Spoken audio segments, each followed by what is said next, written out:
everything else from a point charge. Okay? And a point charge, it looks like this.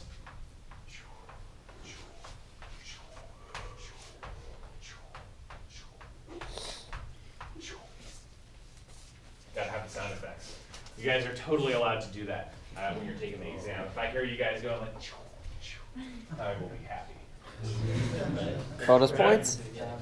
Yeah, extra street cred.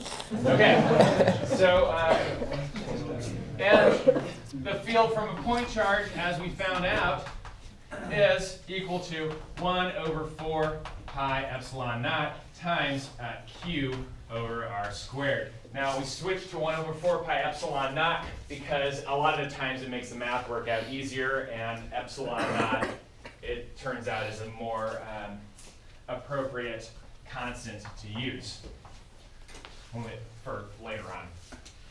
Okay, so we got a point charge. That's the first thing. And there's not much to say about it except for the field points radially outward, and it decreases as 1 over r squared. Okay? Oh, this is in the r hat direction. Okay, that means radially outward. So that's the first field that we talked about. Infinitely long line of charge. Okay, we talked about an infinitely long line of charge. I derived this using an infinite, well, actually a non-infinite line of point charges, and I extended it into an infinite long line of charge. And there was a couple things we learned about that. Okay, so if we have some infinitely long line of charge, first thing that's important about this, what's the first thing that's important about a line of charge that we don't have to worry about for a point charge? The field decreases like it's only in one direction rather than like radially. That's true, but that's not what I was looking for, but I did hear it over here. Charge density. This has the idea of a linear charge density.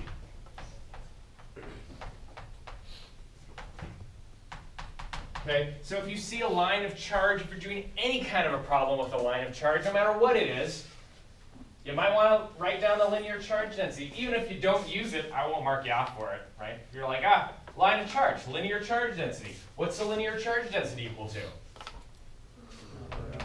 Yep, Q over L, okay? The total charge, or the total charge divided by the length. Now, you may have to turn this into a dq over a dl. We talked about this a lot. But that's a linear charge density, is Q over L.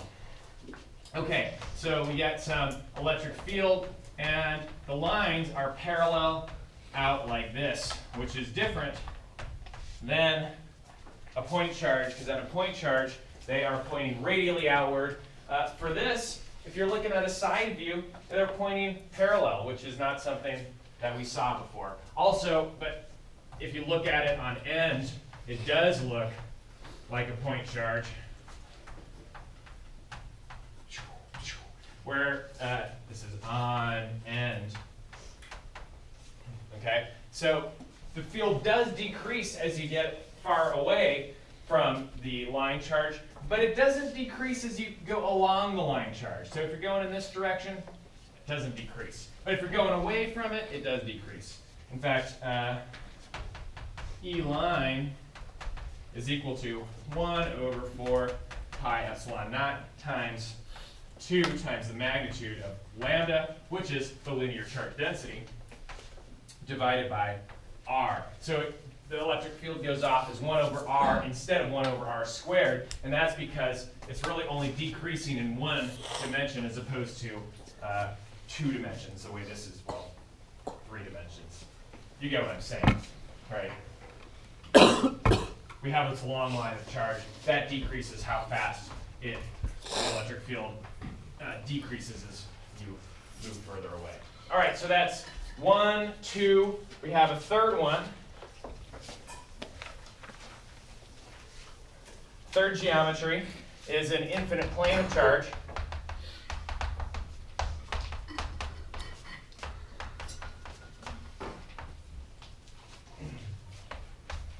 It looks something like this. Okay, we have a bunch of charges, and I'm doing everything with positive charge, but remember this all works with negative charge, only the electric field lines point in the opposite direction. That's the only difference, right? Okay, and this has some electric field that comes out like that. It also goes in this direction like this. Now, just like we had a linear charge density for this, what do we have for an infinite plane of charge? Surface charge density, okay? That's given the symbol eta, and that is equal to Q over A. That's the area. This is the surface charge density. So make sure you know that. If you see some surface of charge, hold on one second. Write down the surface charge density. You probably are going to have to use it, okay? Line of charge gets a linear charge density. This gets a surface charge density, and there's also a volume charge density. So you have the same density as you have dimensionality in your problem. Yes? All these equations will be on the equation sheet, right? Yeah. I'll have a pretty massive equation sheet. You'll get to use them. But I will say something like, if I say something like derive the electric field for a line charge, you can't just plop this down. Okay, you're gonna have to go through, explain how you're doing it. Start from the electric field from a point charge, some little DE element, and build it up from that. So, but yeah, a lot of these equations are going to be on there. I don't want you to have to memorize anything, really. Except how to do it. Except how to do it. Memorize. Yeah, memorize how to, I want you to know how to do it. All right. But you don't have to memorize that. You just have to know it. Gotta logic your way through it. Use your brains. Flex those brain muscles. Let me hear you guys flex your brain muscles. Blah. All right. Now, one thing about the electric field of a plane, of an infinite plane, is that it's constant everywhere, which is kind of cool. E plane is constant, and it's equal to eta over 2 epsilon naught. So it's constant everywhere in space. So now the electric field lines, they extend off into infinity in every direction, and they're always parallel. So the electric field is constant everywhere. Kind of cool. Okay, and the last geometry was a sphere of charge.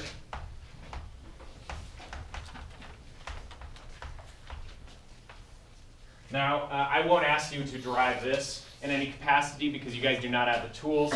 This is a partial differential equation, so I won't expect you to do that. But it's okay, because the punchline, after you do all the math, is that if you have a sphere of charge, if it has some radius, big R, say, the electric field is equal to 1 over 4 pi epsilon naught times whatever Q is, that's the charge on the sphere, over R squared in the R hat direction, if R is greater than some big R, right? So outside of the sphere, this acts exactly like a point charge.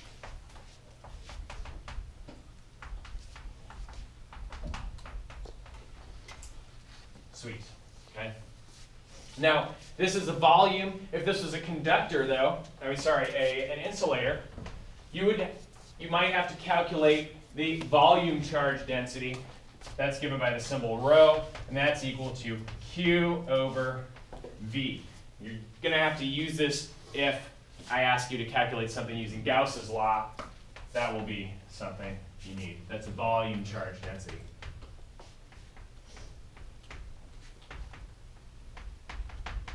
Okay? Keep those in your head. Volume charge density, surface charge density, and linear charge density. Yes? Is there any chance you'd be willing to put the equation sheet up at some time before Wednesday? If I write it before then, I'll put it up as soon as I do, but I have a full plate before then, so.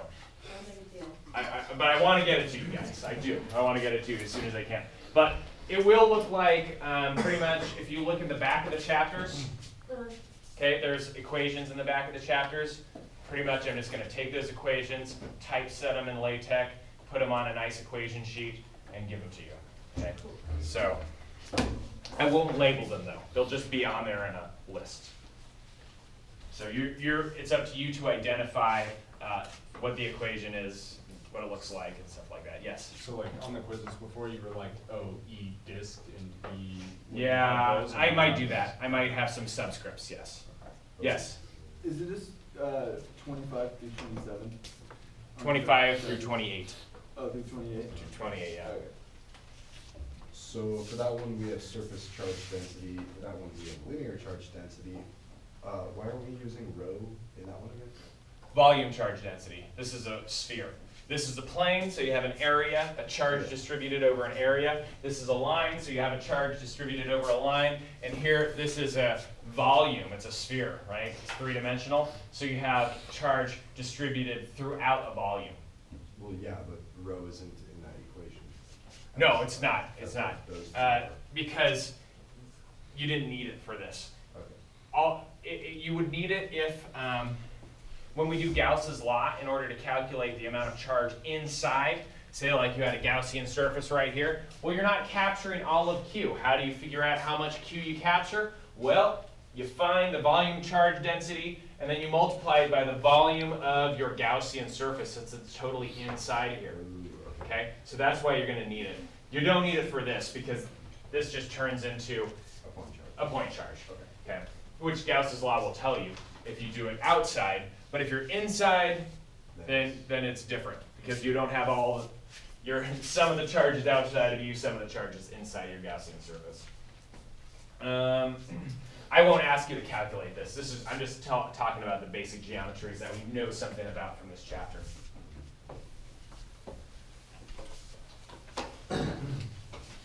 But yeah, that's a good question. It doesn't show up there. It doesn't show up because all of Q enclosed or Q is everything, right? All of the charge that's there ends up in that equation.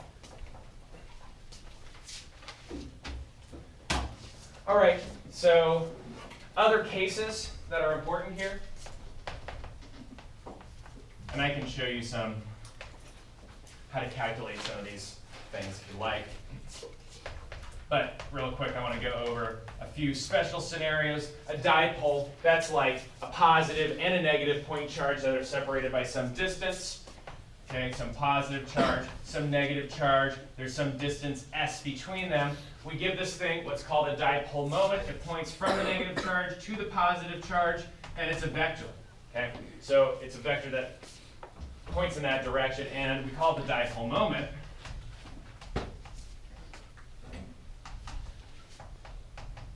And it's equal to, let's see here, S times Q.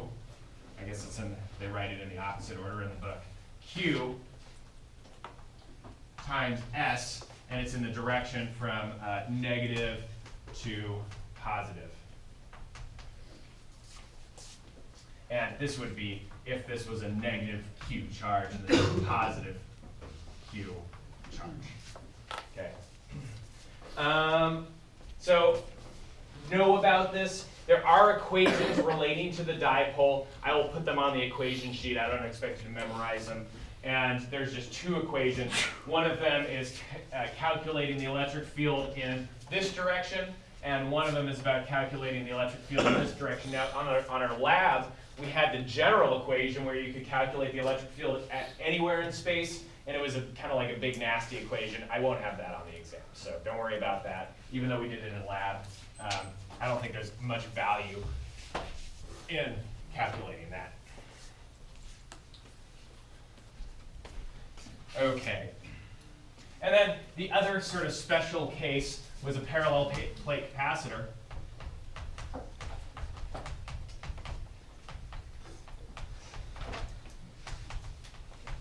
And what's cool about a parallel plate capacitor is if you have some positive charge over here on this plate, and you have some negative charge over here on this plate, well, it acts like two infinite planes of charge. In the middle, you add their magnitudes together, so that's 2 times this right here. So in the middle, the electric field is equal to that's eta over epsilon naught, and that's from the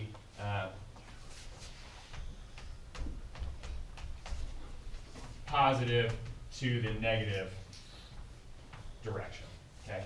Now out here, it's the field from this guy minus the field from that guy because they're pointing in opposite directions. So the electric field outside of a parallel plate capacitor is equal to 0. But the main thing is that it's a lovely place to generate a uniform electric field on the outside of this guy, or on the inside of this guy. And then we can put electrons in there, and we know exactly what they're going to do because it's a uniform electric field. Now, I'm going to take a break in a second here, but I want to finish this kind of the touchy-feely parts of this chapter up before we jump into the math. And the last touchy-feely part of this chapter was electric field lines.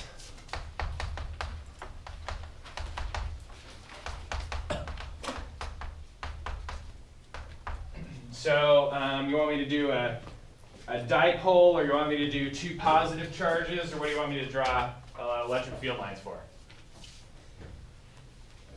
Dipole. Okay. So electric field lines, dipole is a good one. So this is positive and this is negative, right? They go from the positive to the negative, and they're continuous lines like this, and the spacing of them represents the strength of the field. Okay, that I always point from the positive charge to the negative charge.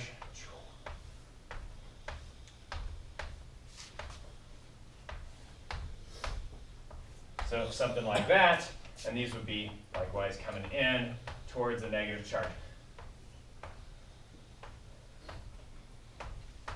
Now the things you need to know about electric field lines.